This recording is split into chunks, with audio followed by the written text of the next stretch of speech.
vous reprenez le contrôle. Vous n'avez pas besoin de vous sentir courageux pour agir courageusement. Vous n'avez pas besoin de vous sentir certain pour avancer. Vous devez juste arrêter de donner le micro à la peur, parce que la voix dans votre tête est puissant, mais il ne dit pas toujours la vérité.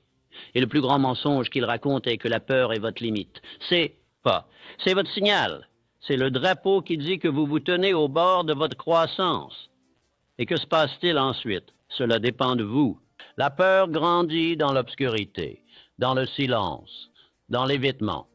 Plus vous la fuyez, plus elle grandit. Plus vous essayez de le devancer par la réflexion, plus il devient fort. Parce que la peur ne diminue pas avec le temps, elle diminue avec l'exposition. Et c'est là que la plupart des gens se trompent. Ils attendent que le courage arrive avant de sauter.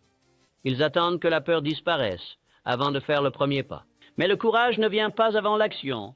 Il vient grâce à l'action. Imaginez-vous au bord d'une piscine glacée. Vous pouvez tremper votre orteil, partir, revenir demain, y réfléchir encore, et avoir toujours froid rien qu'en la regardant. Ou vous pouvez plonger, choquer votre système, laisser votre corps s'adapter, et en quelques secondes, vous n'avez plus peur. Pourquoi? Parce que vous avez vécu ce que votre esprit exagérait. C'est l'exposition. Il ne s'agit pas d'être sans peur, mais d'être prêt à ressentir la peur et à avancer quand même, prêt à regarder l'incertitude dans les yeux et à dire « Tu n'es pas la fin, tu es le commencement ». C'est ainsi que vous tuez la peur, non pas en l'évitant, mais en vous y exposant.